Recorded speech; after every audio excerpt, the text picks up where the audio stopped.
Assalamualaikum warahmatullahi wabarakatuh. Halo semua, selamat datang di video aku hari ini. Jadi coba deh kalian itu mikir sebentar. Tadi pagi kalian itu sikat giginya pakai Pepsodent. Kemudian keramasnya itu pakai sampo merek Sunsilk. Kemudian cuci piringnya menggunakan sabun merek Sunlight. Dan mungkin tadi makannya tuh pakai kecap bangau.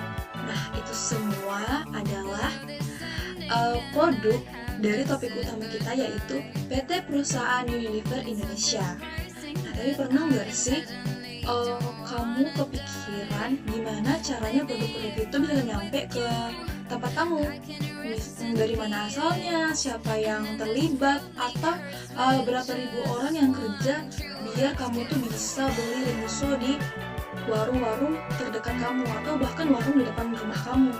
Nah, di video ini kita bakal ngebahas tentang sistem bisnis PT Unilever Indonesia, dari mulai beli bahannya, bahan bakunya dari supplier, proses produksinya dari pabrik sampai barang itu sampai ke tangan kamu, baik itu lewat Indomaret, Alfamaret maupun Shopee dan Tokopedia. Gambar yang kalian lihat sebagai background aku ini adalah sebuah PT Perusahaan Unilever Indonesia. Gimana, besar banget kan?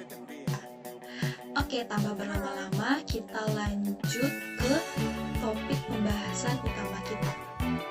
Oke, di swipe. Nah, kita masuk ke profil perusahaannya. Jadi PT Unilever Indonesia ini berdiri sejak tahun 1933, udah lebih dari 9 tahun. Nah, kantornya ini berada di Tangerang, Banten, dan merupakan anak perusahaan Unilever global dari Belanda dan Inggris.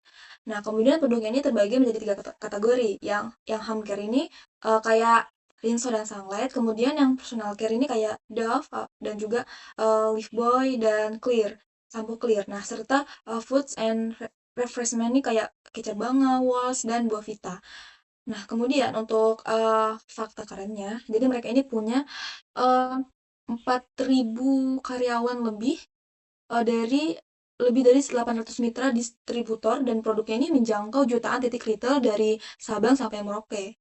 Gila kan skalanya, emang bener-bener nggak diragukan lagi sih kalau mereka ini emang perusahaan yang sangat-sangat besar. Lanjut kita masuk ke alur SCM-nya.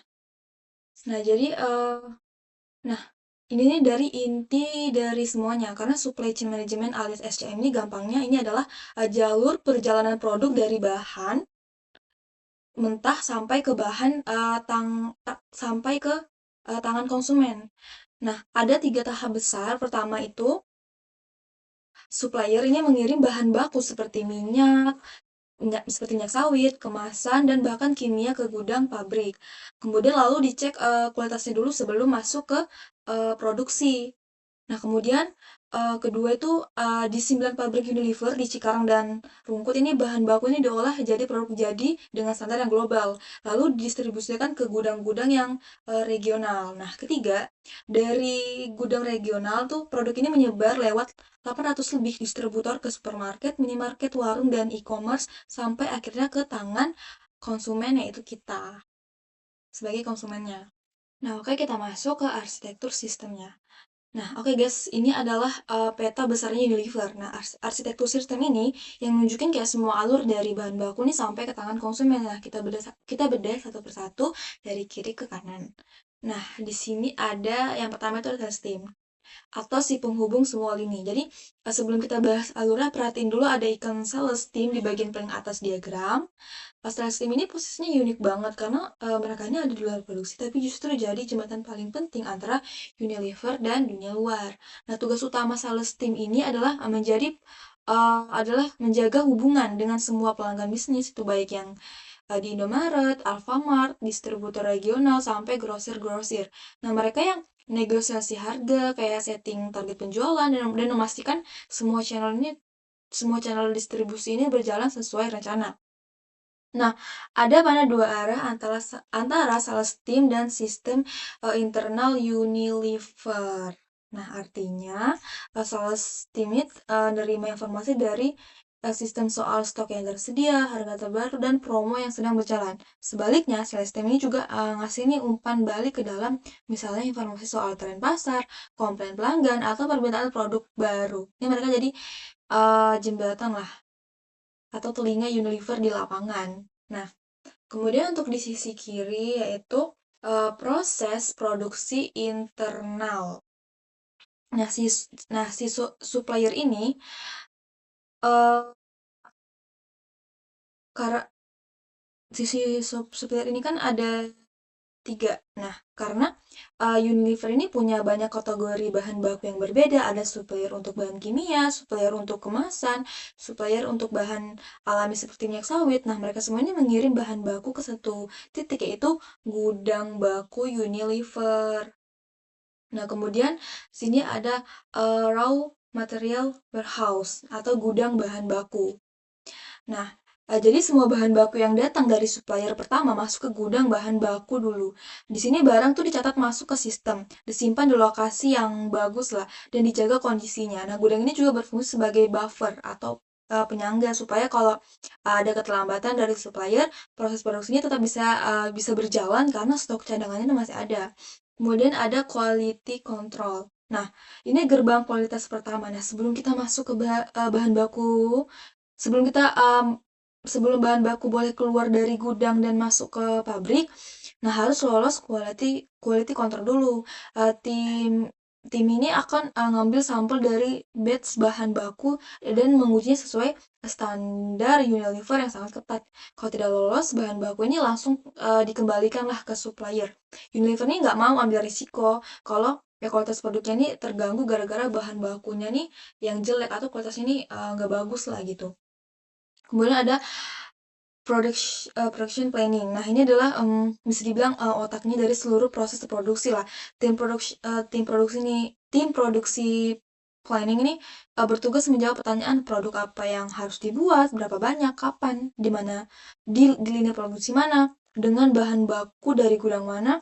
Nah, semua keputusan ini dibuat berdasarkan data permintaan dari tim sales. Nah, stok yang ada ini dan kapasitas pabrik yang tersedia tanpa perencanaan yang baik, pabrik ini bisa overload di satu waktu dan nganggur di waktu lain.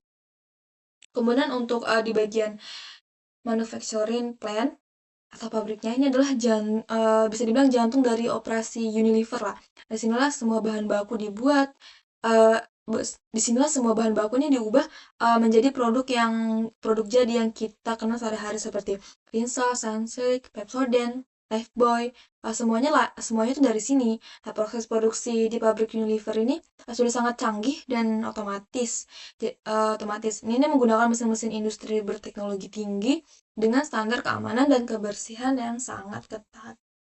Kemudian lanjut ke finish gudang barang jadi. Nah, setelah selesai diproduksi dan lolos quality control produksi, produk ini masuk ke gudang barang jadi. Di sini semua tuh, nah di sini tuh semua produk itu jadi, nah di sini nih di semua produk itu akan disimpan dan dikelola dengan sistem manajemen gudang yang canggih. Nah, setiap produk ini punya lokasi penyimpanan spesifik, tanggal produksi dan kadaluarsa tercatat, dan stoknya ini juga terpantau secara real time dari gudang. Inilah semua produk ini siap dikirim ke seluruh Indonesia. Nah, sini ada logistik. Nah, tim logistik ini adalah eksekutor lah, eksekutor langsung yang akan bekerja di lapangan.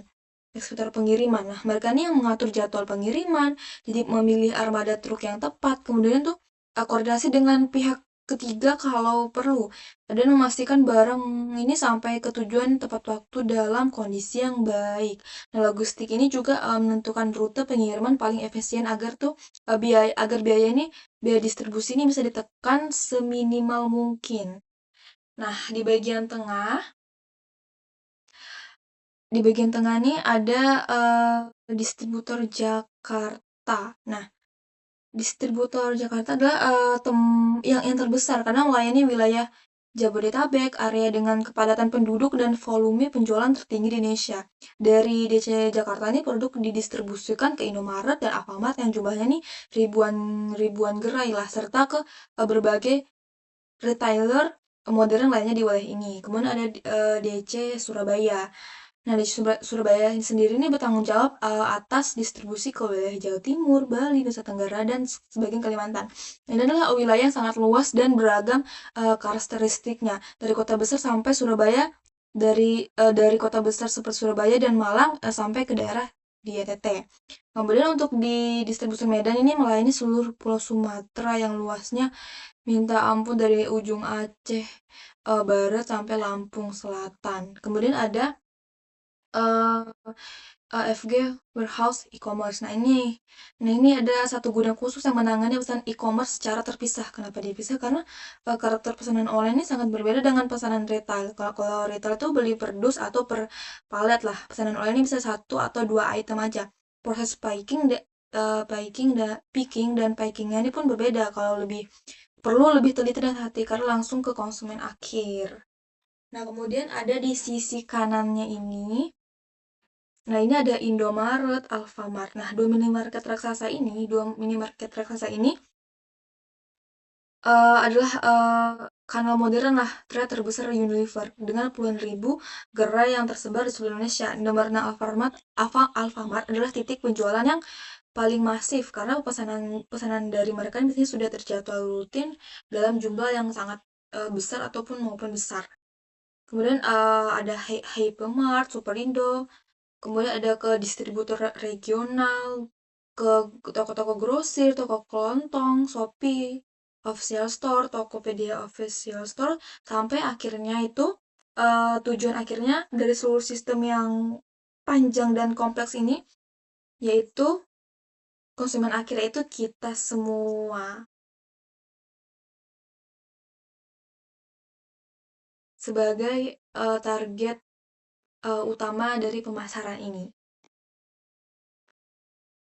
Oke, Cina selanjutnya ada siklus bisnis retail.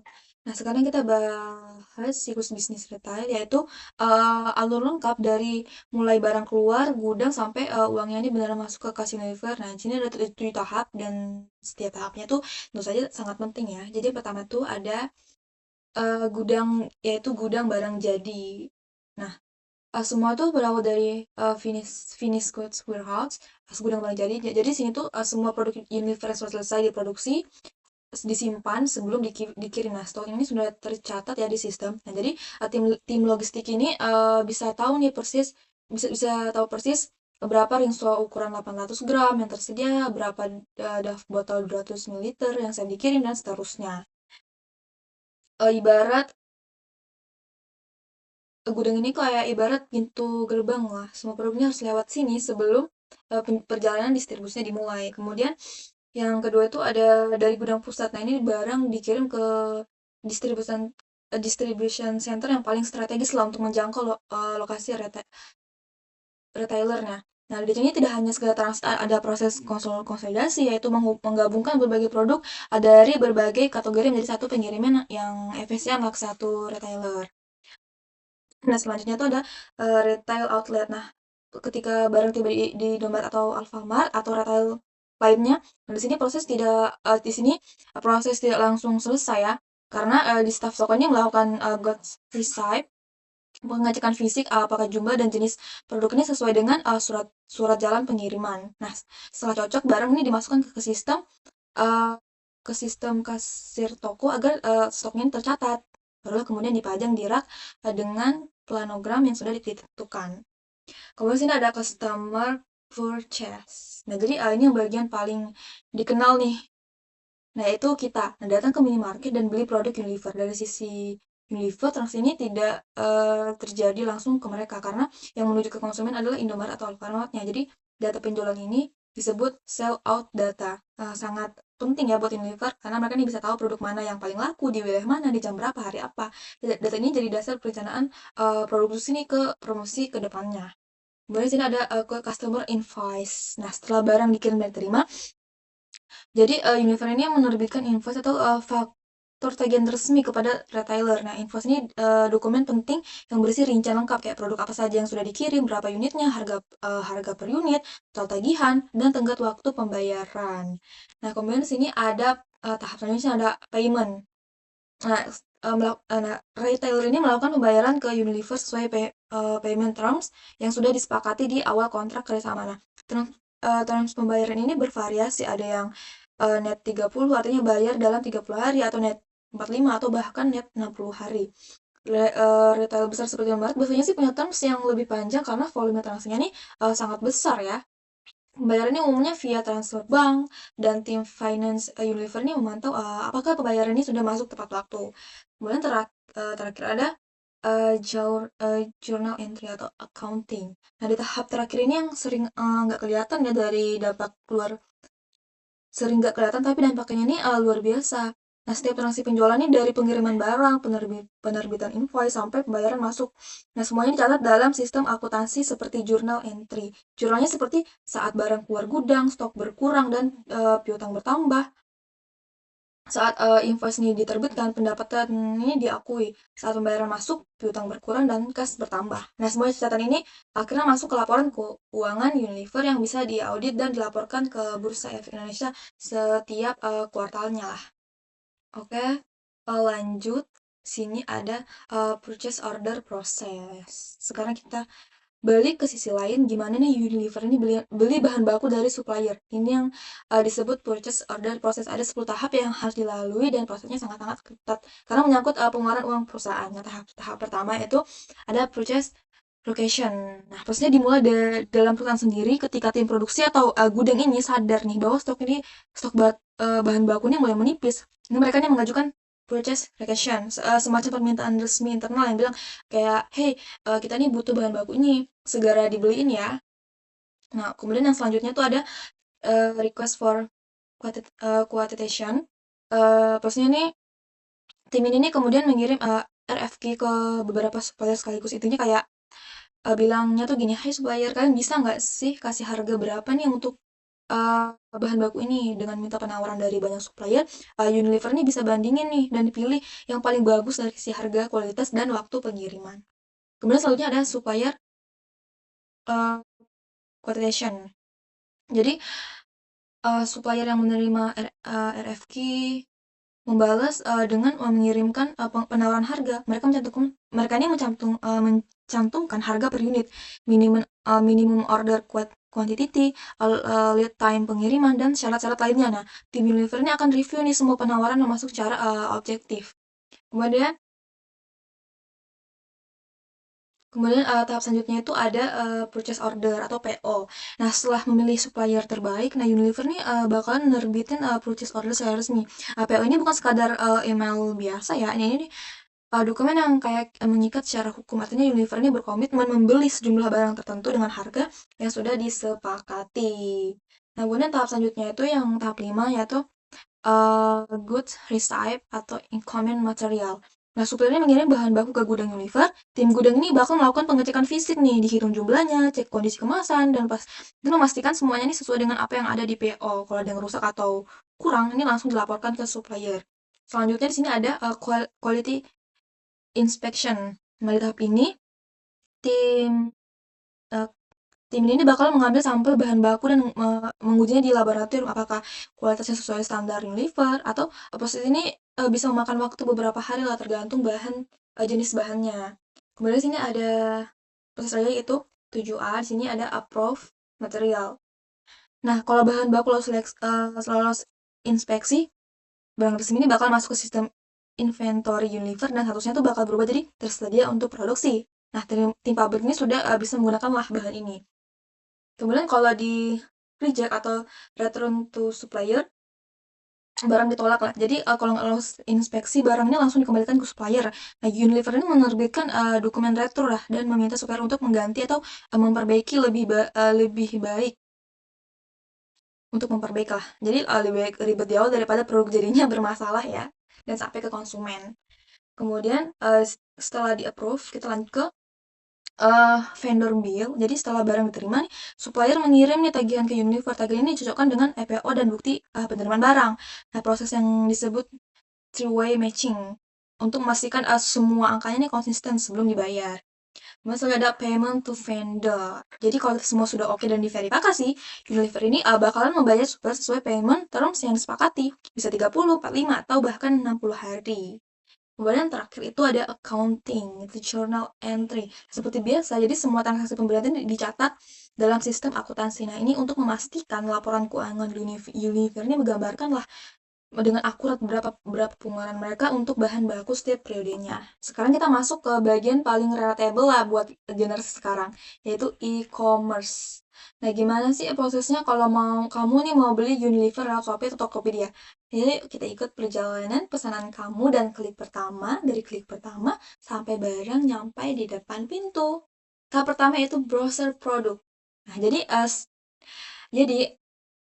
semuanya dimulai ketika kamu nih buka aplikasi Shopee atau Tokopedia dan mulai nyari produk Unilever nih, bisa lewat search bar atau langsung nih masuk ke Unilever Official Store. Kamu scroll-scroll, lihat produk, baca review orang lain, dan bandingin harga antar toko. Kemudian kedua itu ada add to cart. Nah, kamu ketemu nih produk yang kamu mau. Nah, tinggal masukin ke keranjang. Kamu bisa masukin banyak produk sekaligus sebelum lanjut ke pembayaran. Nah, ini persis kayak belanja di supermarket, masukin ke troli, lalu kita bayar ke kasir. Selanjutnya ada check out.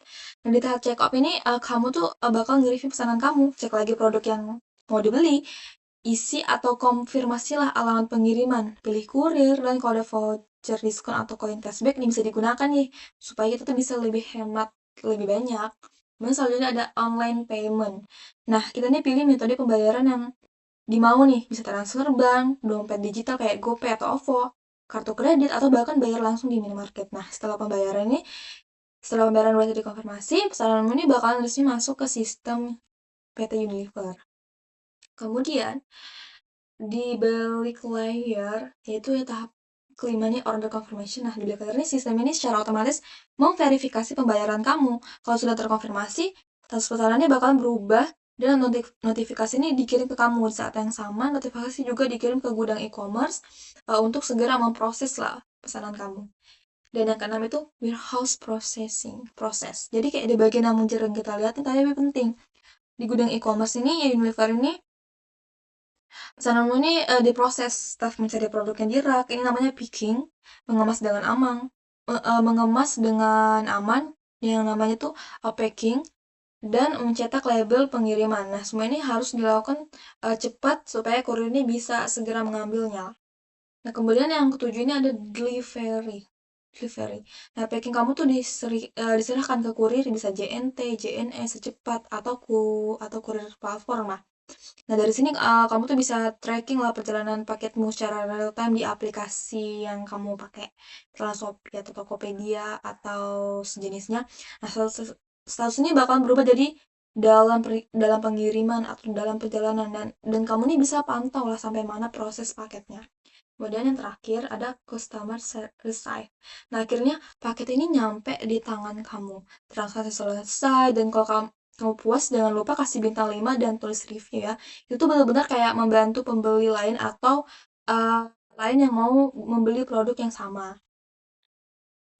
Kemudian selanjutnya di sini ada sales order. Nah, terakhir dari proses bisnis, kita bahas sales order. Nah, ini adalah proses penjualan Unilever ke pelanggan bisnis besar kayak Indomaret Pusat, distributor regional, atau jaringan supermarket. Bedanya sama e-commerce, ini transfernya B2B alias bisnis to bisnis. Jumlahnya ini sangat besar dan prosesnya ini lebih formal lah, ada 10 tahap yang harus dilalui. Pertama itu ada quotation. Nah, prosesnya ini dimulai ketika pelanggan bisnis ini menghubungi Unilever untuk minta penawaran harga. Jadi tim sales Unilever ini menyiapkan quotation yang berisi daftar produk yang ditawarkan, harga, diskon yang berlaku, dan syarat-syarat lainnya. Kemudian yang keduanya sales order. Nah, kalau pelanggan setuju dengan penawaran, mereka ini konfirmasi, dan Unilever ini langsung kayak membuat sales order secara resmi di sistem. Dokumen ini menjadi dasar dari seluruh proses pengiriman dan penagihan yang akan terjadi selanjutnya. Kemudian yang ketiga ada credit check. Nah, ini tahap yang sering bikin orang agak sedikit kaget ya. Ada yang namanya credit check. Nah, sebelum barang dikirim, Unilever nih cek dulu nih apakah pelanggan masih dalam batas kredit yang diperbolehkan, atau pelanggan ini punya tunggakan yang terlalu besar atau melebihi batas kredit. Nah, pesanan ini bisa ditahan dulu sampai urusan keuangannya beres, baru deh diperbolehkan buat memesan. Ketat banget kan? Tahap keempat yaitu stock check. Setelah kredit checknya ini sudah oke, Sistem ini mengecek apakah stok produk yang dipesan tersedia di gudang. Kalau stoknya ada, lanjut ke tahap berikutnya. Kalau nggak ada, tim harus koordinasi nih dengan produksi atau memberitahu pelanggan estimasi ketersediaannya. Kemudian selanjutnya sini ada finished goods warehouse. Jadi gudang barang jadi ini memastikan bahwa produk yang dipesan ini memang ada secara fisik dan siap dikirim. Nah, di tahap ini stok ini sudah dialokasikan lah khusus untuk pesanan ini. Jadi tidak bisa digunakan untuk pesanan pelanggan lain. Seperti di keep lah sudah buat pelanggan yang sudah memesan duluan. Jadi ke tahap 6 yaitu ada picking dan packing. Nah, jadi staf gudang ini mulai bekerja. Nah, mereka ini mengambil produk dari rak sesuai dengan daftar pesanan. Nah, proses ini disebut picking. Kemudian produk dikemas dengan rapi dan aman sesuai standar pengiriman. Ini namanya packing. Nah, untuk pesanan besar ini bisa melibatkan banyak palet lah dan berbagai jenis produk sekaligus. Kemudian yang ketujuh adalah delivery order. Jadi sebelum barang dikirim, sistemnya bakal generate delivery order. Nah, dokumen resmi yang menjadi acuan pengiriman, isi detailnya tuh kayak produk apa saja yang dikirim, kemana tujuannya, dan kapan harus sampai. Nah, dokumen ini bakal dibawa oleh supir truk lah sebagai bukti resmi pengiriman. Kemudian ke tahap 8 yaitu shipment. Jadi barang dimuat ke truk dan dikirim. Tim logistik ini memperbarui lah status pengiriman di sistem secara real time. Pelanggan ini juga bisa memantau status pengirimannya. Setelah barang sampai dan diterima pelanggan, ada tanda terima dan bukti bahwa pengiriman ini berhasil. Kemudian selanjutnya ada customer invoice. Setelah barang diterima pelanggan, Unilever ini bakal menerbitkan invoice resmi. Invoice ini sangat detail, ini mencantumkan setiap produk yang dikirim, harganya, pajaknya, diskon yang berlaku, dan total yang harus dibayar. Dan ini menjadi dasar dari proses penagihan lah. Kemudian terakhir adalah payment dan accounting. Nah, pelanggan ini membayar invoice sesuai payment terms yang disepakati. Setelah pembayaran masuk, sistem akuntansi Unilever ini secara otomatis mencatat jurnal lah. Jadi pendapatan diakui, piutang berkurang, dan kas bertambah. Satu siklus penjualan pun selesai dan ya oke lah. Sudah beres. Oke. Nah, berikut adalah sebuah sistem bisnis retail dari mana ke mana. Pokoknya diagram-diagram yang dimana perusahaan ini bekerja, gimana perusahaan ini memproses sebuah produknya sampai ke tangan terakhir yaitu kita sebagai konsumen. Oke, kita lanjut ke arsitektur sistem IT atau teknologi di balik semuanya. Nah, ini bagian yang mungkin paling jarang dibahas ya, tapi justru jadi kayak tulang punggung dari seluruh operasi Unilever, yaitu arsitektur sistem IT mereka. Nah, sistem ini tuh kayak dibikin semua proses bisnis tadi bisa berjalan terintegrasi cepat dan real time. Nah, sistem Unilever IT Indonesia ini dibangun secara berlapis ya, kayak kue lapis, untuk memastikan kayak keamanan, skalabilitas, dan integrasi antar sistem ini berjalan secara optimal. Nah, sini tuh ada layer pertama yaitu infrastruktur layer atau fondasinya. Nah, di lapisan paling bawah ada infrastruktur layer. Nah, ini fondasi dari segalanya. Jadi, Unilever ini menggunakan kombinasi server on-premise, server fisik di lokasi mereka sendiri, dan cloud yaitu AWS dari Amazon dan Azure dari Microsoft. Kenapa kombinasi keduanya itu karena data ini sensitif disimpan di server sendiri untuk keamanan. Nah, sementara komputasi ini butuh skalabilitas yang besar lah. Nah, dilakukan di cloud, ditambah ada firewall dan load balancer untuk memastikan sistem tetap aman dan stabil meski trafficnya ini sangat tinggi. Kemudian layer kedua yaitu database layer. Nah, di atasnya tuh ada database layer. Unilever ini menggunakan PostgreSQL sebagai database utama mereka. Kemudian selanjutnya itu ada layer ketiga yaitu integration layer. Nah, ini layer yang sering dianggap tersembunyi tapi sangat krusial ya. Nah, integration layer ini berisi API, gateway, middleware, dan ADI atau Electronic Data Interchange yang berfungsi menghubungkan berbagai sistem yang berbeda agar sistem ini saling ngobrol satu sama lain secara mulus.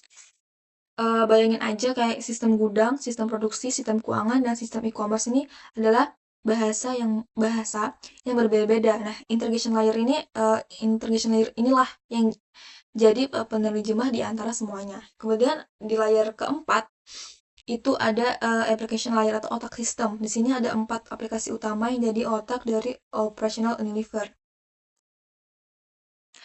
Ini bisa dilihat aja. Kemudian layer kelima tuh end user layer atau yang kita lihat di sini, dan di lapisan paling atas lah yang terlihat oleh pengguna adalah end user layer atau staff Unilever ini bisa mengakses semua sistem melalui web browser di laptop, mobile aplikasi di smartphone atau desktop klien di komputer kantor. Nah, fleksibel dan bisa diakses ini tuh fleksibel dan bisa diakses dari mana aja. Nah, jadi oke, ini adalah penghujung dari akhir video dan ternyata itu lumayan panjang juga ya. Tapi semoga ini bisa bermanfaat buat semuanya dan kurang dan lebihnya mohon maaf. Terima kasih sudah menonton. Bye bye. Assalamualaikum warahmatullahi wabarakatuh.